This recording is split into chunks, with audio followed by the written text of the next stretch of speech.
Gente, então eu vou falar um pouquinho, como a doutora Cris falou, sobre esse artigo de revisão, o Core Curriculum, que fala um pouco sobre as nefropatias virais, mais especificamente aquelas relacionadas ao vírus B e ao vírus C. Tá?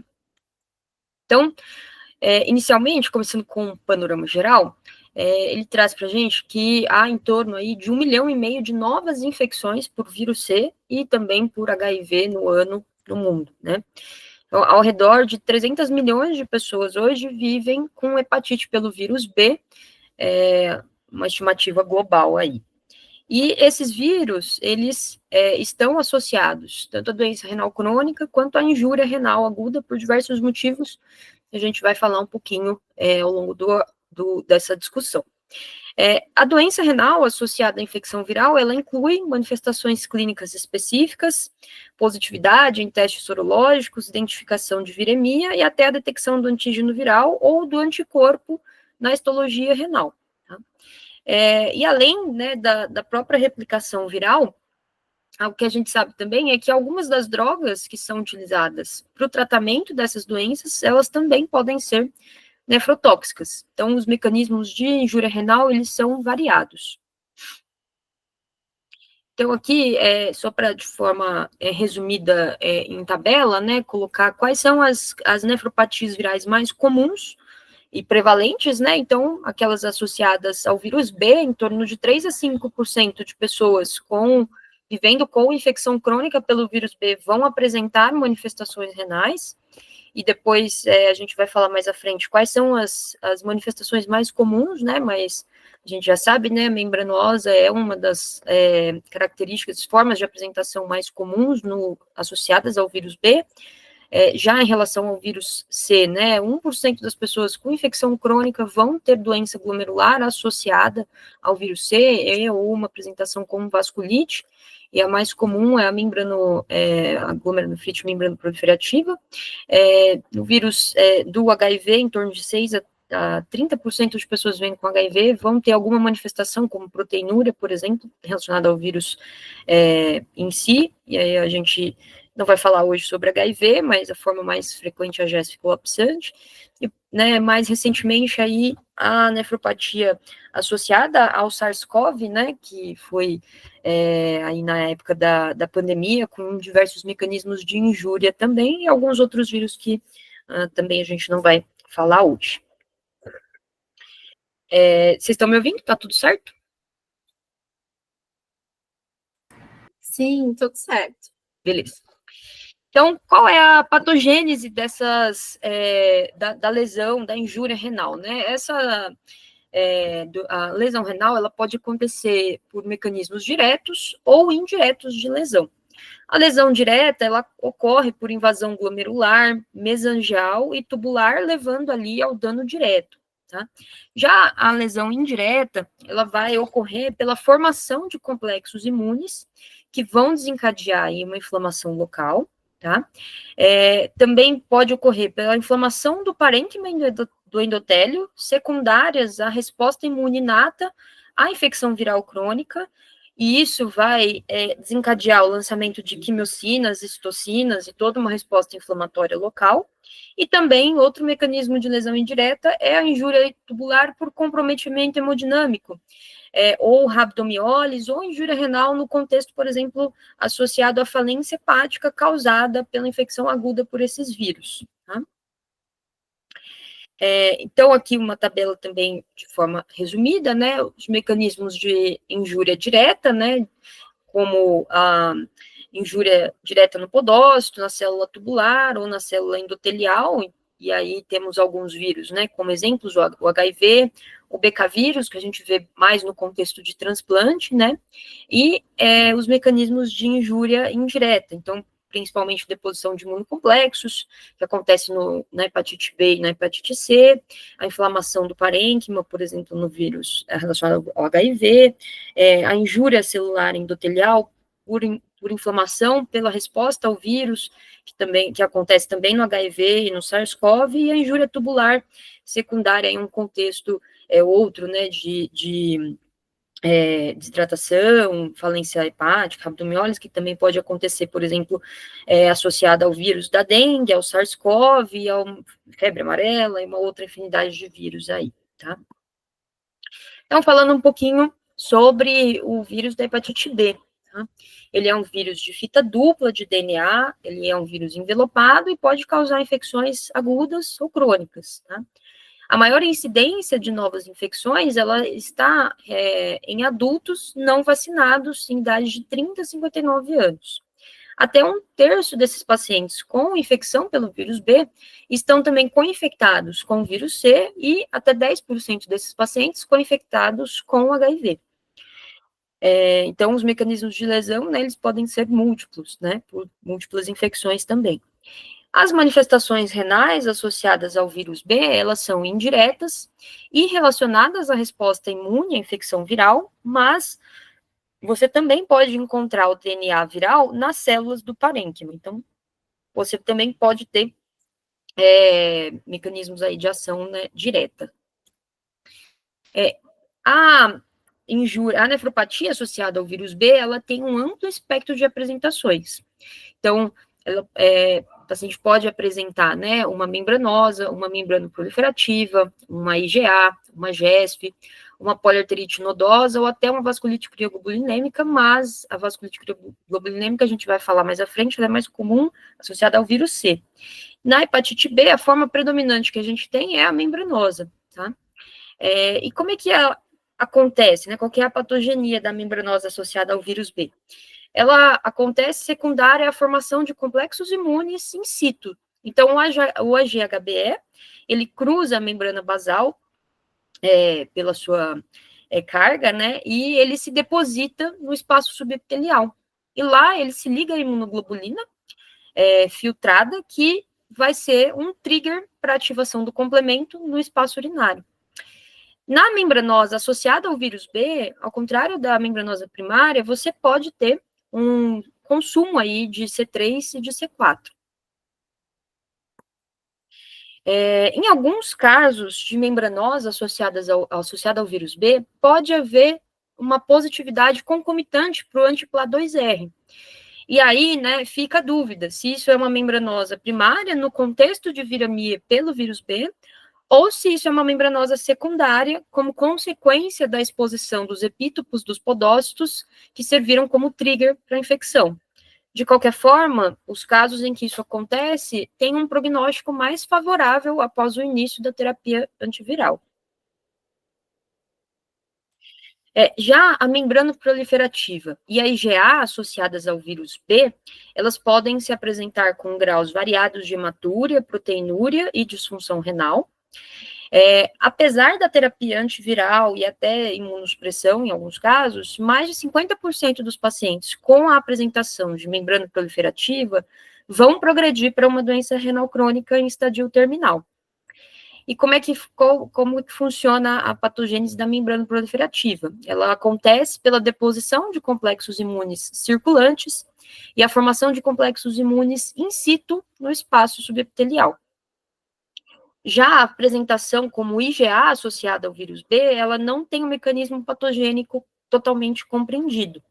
Postula-se que ela ocorra pela deposição de IgA, pela piora do metabolismo hepático da IgA, ou pela geração de um anticorpo IgA em resposta ao IgHBV no mesângio, ou uma IgA primária no contexto de viremia pelo vírus B. E como é que eu vou manejar esses pacientes? O principal tratamento para nefropatia associada ao vírus B é focado na terapia antiviral contra o vírus B. E essa terapia ela também é importante para prevenir flares de hepatite e a evolução para uma hepatopatia crônica e mais grave.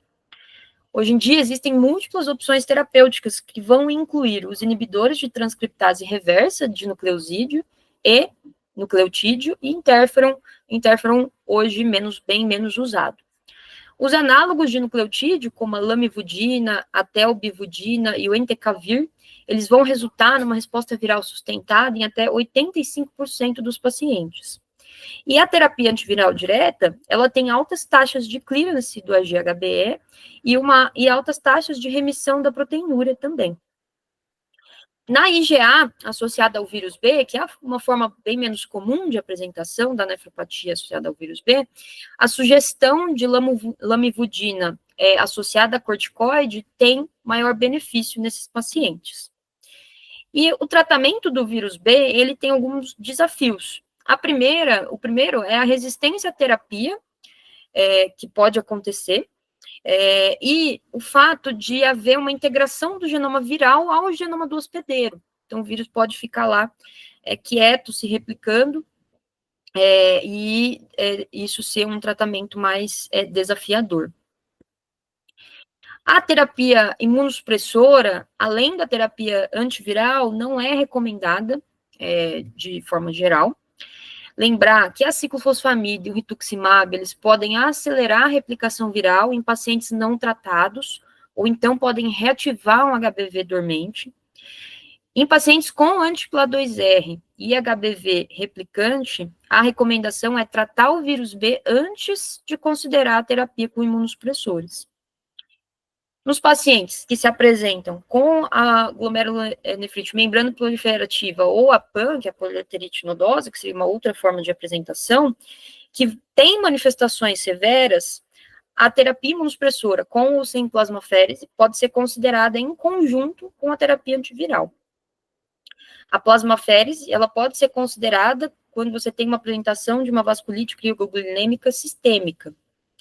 E os inibidores da calcineurina, na membranosa associada ao vírus B, ou então na GESF, eles podem, estão associados aí a uma redução da proteinúria. Então, podem também ser uma opção nesse cenário. Falando um pouquinho agora da hepatite C. Tá? A maioria dos casos de injúria renal em pacientes com HCV, ela está relacionada à doença hepática. Mas a infecção viral crônica, que leva a doença glomerular relacionada ao sistema imune, ela pode ocorrer também, mas em uma minoria desses pacientes. A etiologia mais comum, nesse caso, é o dano à membrana basal glomerular, mediado por complexos imunes, com subsequente glomerulonefrite membrana proliferativa. E isso geralmente vai ser visto após décadas de infecção. E, classicamente, esse padrão ele está associado à crioglobulinemia. E, além disso, esses complexos imunes, eles também podem se depositar nos vasos, fazendo uma apresentação como uma PAN. Outras formas menos comuns de nefropatia associada ao vírus C, a IgA, a membranosa, a GESF e até um padrão de fibrilar e imunotactoide. A injúria renal associada à vasculite crioglobulinêmica, ela pode se manifestar como síndrome nefrítica ou nefrótica.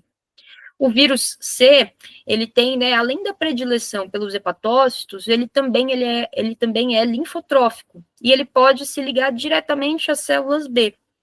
Então, o estímulo às células B pelo vírus C, ele vai produzir uma IgM-K policlonal, do tipo 3, e uma IgG policlonal, e isso vai dar origem a uma crioglobulinemia mista. O desenvolvimento de crioglobulinemia, ele ocorre em até metade dos pacientes infectados com vírus, num período aí em torno de 5 a 10 anos de infecção, uma infecção mais crônica mesmo.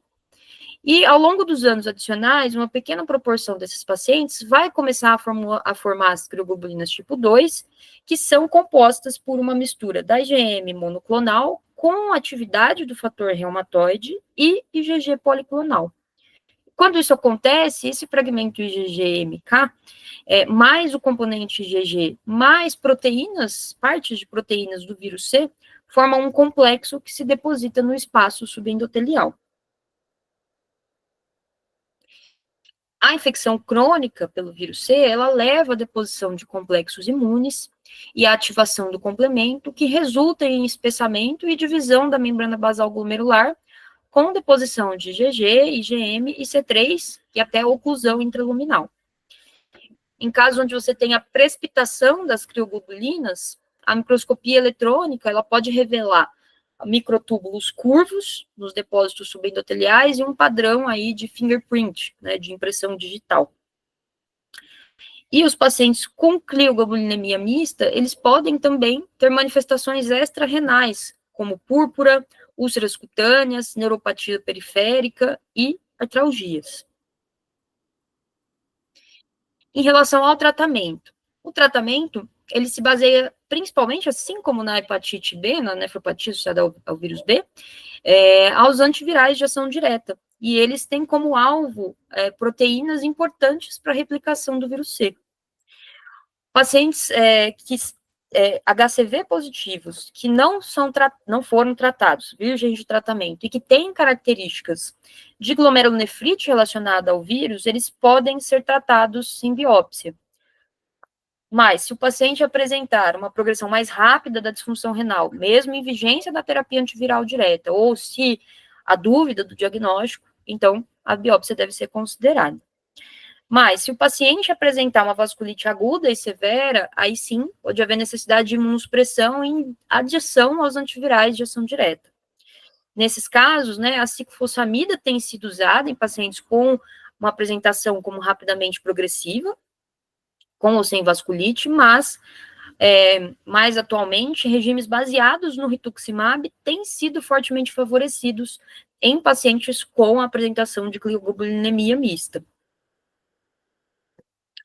E aqui eu só deixei, isso é do PDCA do Ministério da Saúde, que trata aí dos antivirais de ação direta para hepatite C. Não vou entrar nos detalhes, né, mas aqui tem uma associação, né, com o genótipo do vírus, se o paciente tem ou não acometimento hepático mais severo, com cirrose, e a classificação da cirrose, e aí ele faz também lembrar que para esses antivirais de ação direta há um ajuste para disfunção renal, né, então, se houver um clearance menor do que 30, você tem que ajustar aí a dose e também o tempo de tratamento. Mas só quis colocar para a gente ver quais são as principais opções de acordo com o genótipo, e se o paciente tem ou não cirrose, isso de acordo com a recomendação do Ministério da Saúde. Era isso. Muito bom, Cá. Parabéns pela apresentação. Agora nós vamos abrir para as discussões. Quem é que quer comentar aí em primeiro lugar? Parabéns, tá? Eu achei muito interessante, porque ele explicou um pouco da patogênese, né? Essa patogênese da membranosa relacionada à hepatite B é muito interessante, a questão do antígeno HB-AG, e a gente tem um caso, né, doutora, aquele paciente que tem uma hepatite B de transmissão vertical, ele não desenvolveu o anti-HB, ele tem um HB-AG positivo, e está tratando, assim, está com Entecavir só, né? Mais por conta da evitar a replicação viral. Mas a carga viral dele estava negativa, mas é um paciente que a gente tem que ficar atento em relação a isso. Eu achei interessante essa questão da patogênese, eu queria comentar mais isso mesmo.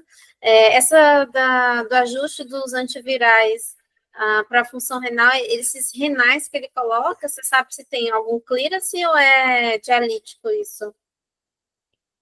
Então, você fala do vírus C? Do vírus C. Naquela tabela do Ministério da Saúde, ele fala para ajustar com clearance menor que 30. Ah, perfeito. Tá bom.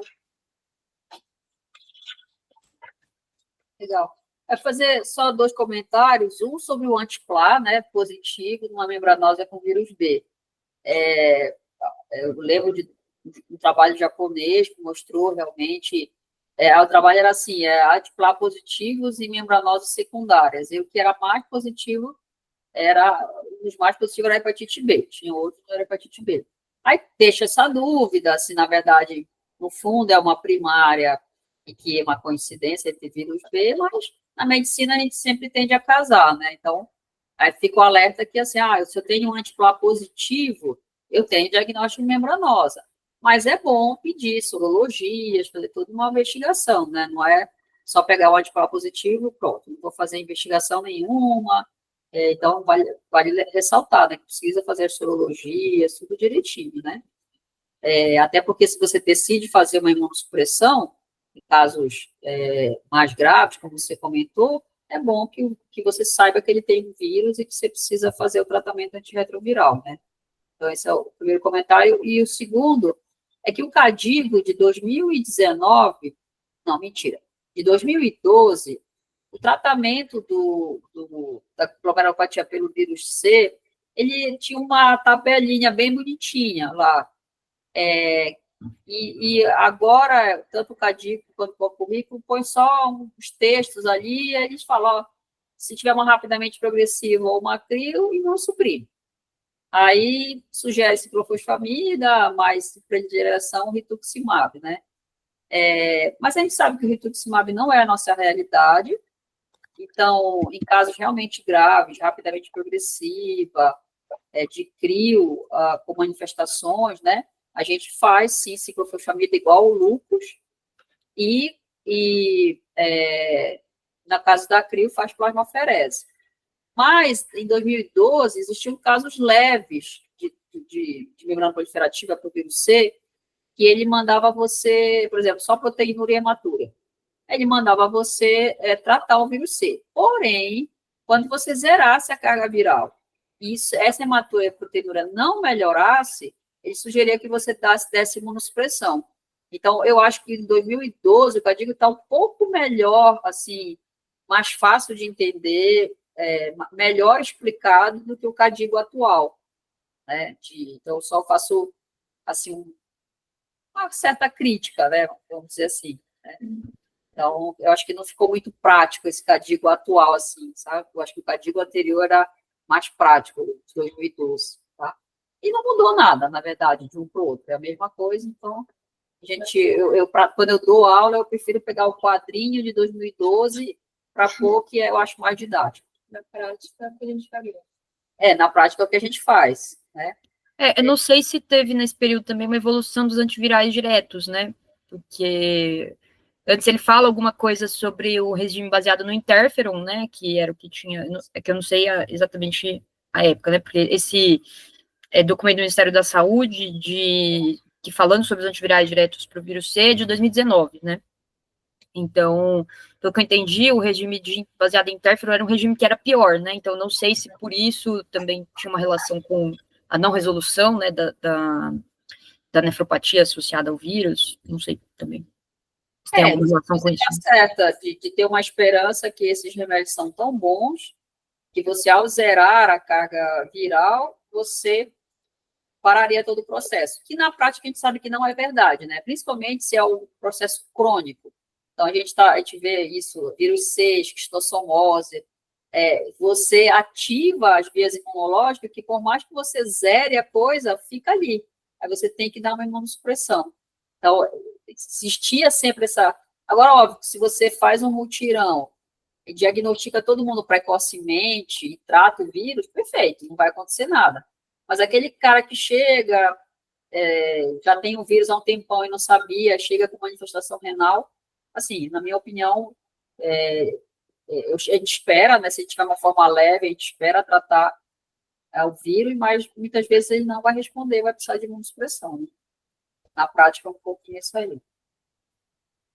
Eu acho que na prática o maior desafio vai ser isso, definir quem vai receber imunossupressão num caso de infecção. Acho que todo mundo vai ficar preocupado de colocar, não tem jeito.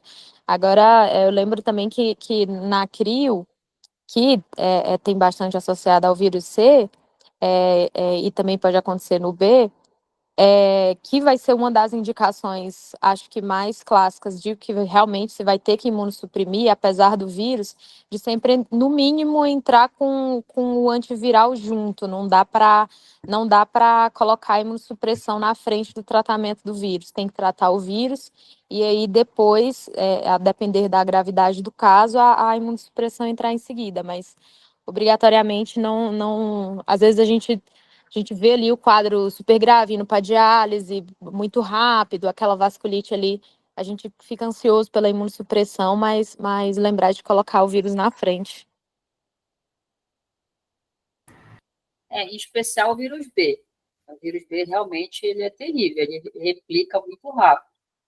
Agora, vírus C, Mário, às vezes se vai demorar muito a chegar esse antiviral aí, dá para começar uma coisinha, um curso de metil, para tirar um pouco da crise, né?